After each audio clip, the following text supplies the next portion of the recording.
Utini everybody, and welcome to the 5th video in the Jawa building series, how to create your glowing eye Jawa mask. I'm going to go over the list of items you're going to need for this build. First and foremost, you're going to need a mask. The type of mask that you use is up to you, but the type that I like to use is a Jason style hockey mask. I get it in black because then there's less to paint. In fact, you don't even have to paint, you can just hit this with some sandpaper if you wanted to. The next part is going to be some LED Christmas lights. I like these because they are just very thin wire that I can wrap around and make the glowing eyes out of. You're going to need some speaker cloth. This is the kind of cloth that, well, it covers speakers. You can get this at most fabric stores. You can just ask. If not, you can buy it on fabric.com. You're going to need a Dremel with a cutting and sanding head. You're going to need some sandpaper, some EVA foam or foam floor tiles, some electrical tape, chalk, a marker, and yellow paint. For the eyeballs themselves, I'm using acorn capsules that I bought on Amazon. I have probably about 100 of these, but you can get them in smaller quantities if you want to. They're very inexpensive. Or if you have a bubblegum machine near you that dispenses this size, go spend 50 cents or something and get a couple of them. But I like to use the smaller ones. You need these and the little lids for making the eyes.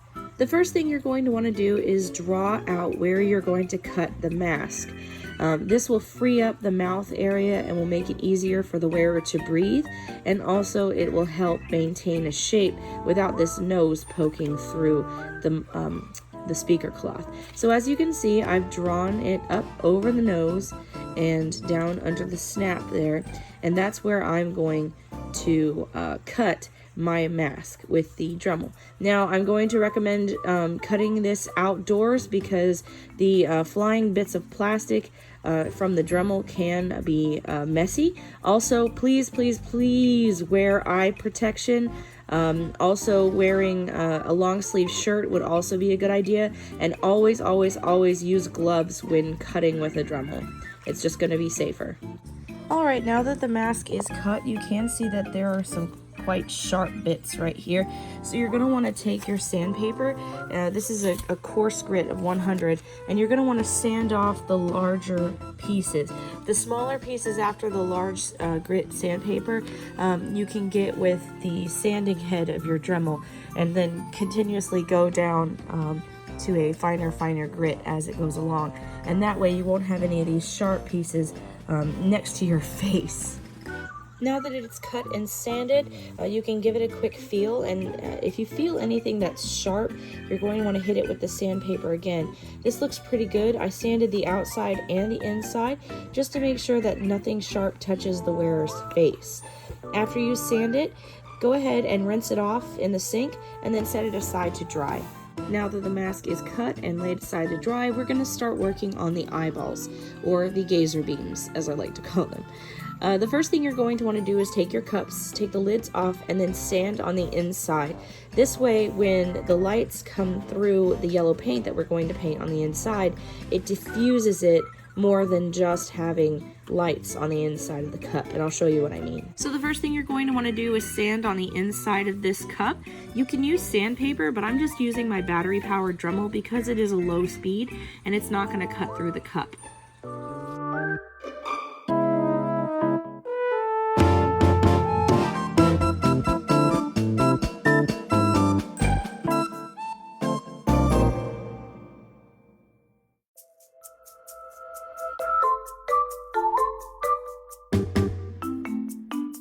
Just a little bit of before and after comparison. You can see that this one is much cloudier from the sanding, and this one's going to diffuse the light a lot better than this one. So I'm going to go ahead and finish up this second one, and then we'll be ready to paint. For Jawa eyes, I use a bright yellow, but really any yellow will work. I use this because, one, it's inexpensive, but also it's a very good paint. I would definitely recommend this paint if you have it in your local stores. But we're going to go ahead and coat the inside of the eyes with this paint.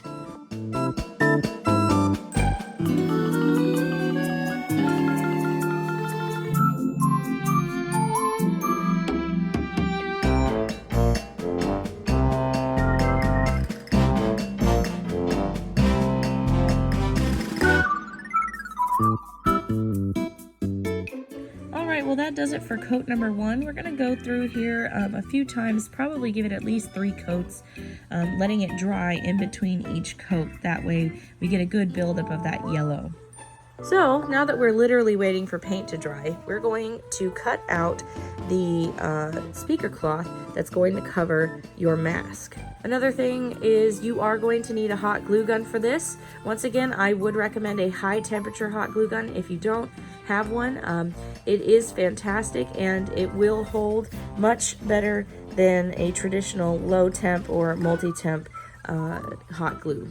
Alright, so the first thing you're going to want to do is lay out your speaker cloth like I have here, and then set your mask on top of it.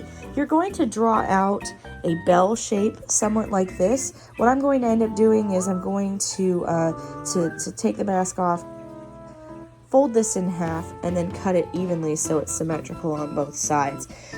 Basically, this part here is going to be glued to the top of your mask, and then these longer bits are going to be the ties that tie in back of your neck. This drape part will be over your face and then will get tucked into the robe. So I just marked the middle. I'm going to fold it in half and cut. Alright, so with your fabric cut, it should look something like this. The next thing we're going to do is hot glue it to the mask, just on the top brow portion, from probably the bottom of this snap all the way to the other snap right there. Now that the fabric is glued to the mask, I'm just going to put a little bit of glue on the back and fold this fabric over. We're going to want to set that aside to cool all the way, and in the meantime, we're going to hit our eyes with another coat of paint. So while we're waiting for that second coat of paint to dry, let's just go over the battery-powered lights. These are battery-powered LED lights. They are powered by 3 AA's, and you can get them usually during the holiday season at Walmart or any other kind of store like that. Sometimes they even make them in USB. I have been unable to find them as of late, so I'm going to keep my eyes out. I usually stock up on these right after the holiday season because they're usually on clearance. But if you're fortunate enough to be making your Jawa around the holiday season, you usually can go into any store and find these. If not, you can buy them on Amazon. So I'm going to show you how I spiral these to make my eyeballs. As you can see, I've made 2 identical spirals of lights, and the reason I like to use these kinds of lights instead of a singular LED, while there's nothing wrong with a singular LED, I actually have one of my Jawas with a singular LED for each eyeball. I do like to use these lights because they do, they like diffuse the light a lot better, I feel. These are a pair of red LEDs that I'm making for an Off-World Jawa from the Mandalorian series, but you can see when I turn it on, it's more than one light source. This light's going to be covered up by some electrical tape, but it's more than one light source, so it's going to glow as opposed to just beam out a singular light. These will then sit inside the caps, and then the eye cap will go on top of that. Though, since it is a standard Jawa, I'm going to be using the warm white lights, and they will make this yellow just really pop. So where you put your eyeballs is up to you, but where I like to put them is below and slightly behind the eye. As you can see, it's not directly underneath the eye.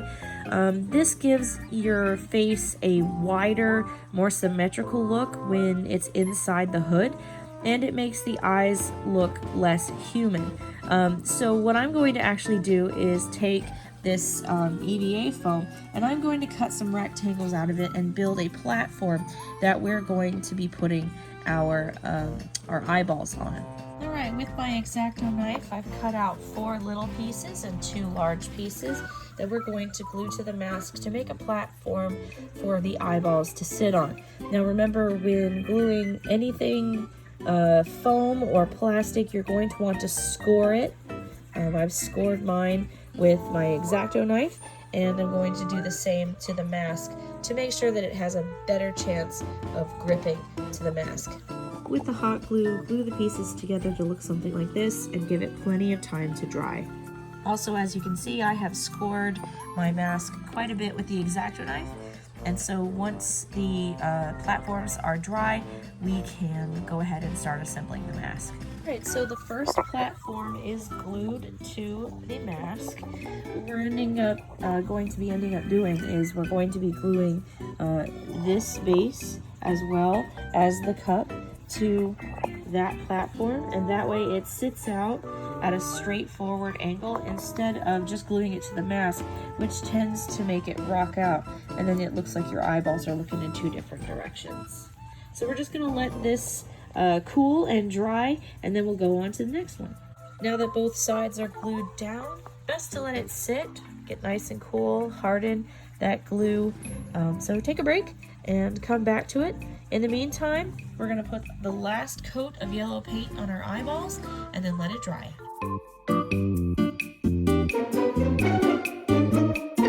While I was waiting for the mask to dry, I went ahead and spiraled my lights and put some batteries in the battery pack just to make sure that it was working.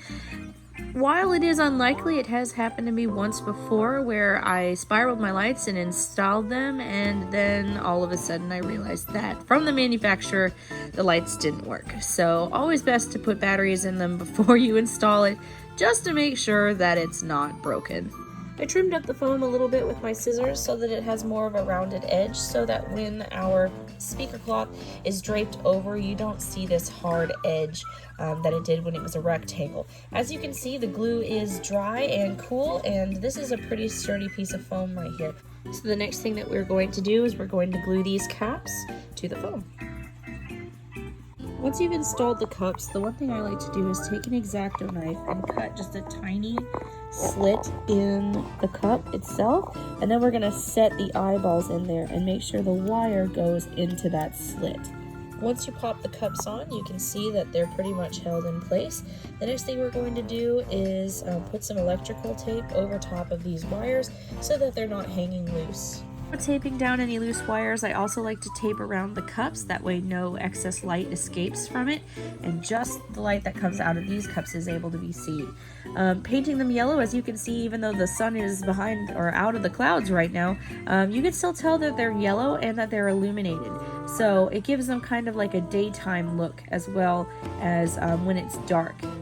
The last part is going to be pulling the speaker cloth back over the eyeballs and using some chalk to indicate where they are underneath the speaker cloth, because we're going to be cutting holes and pulling the eyeballs through. So I'm pulling the fabric tight with my hand, and I'm going to mark out where the eyeballs are. The reason I'm pulling it tight is because speaker cloth is actually pretty stretchy, and the last thing you want to do is draw them in the wrong spot and then pull the eyes through and realize that it's not in the right place.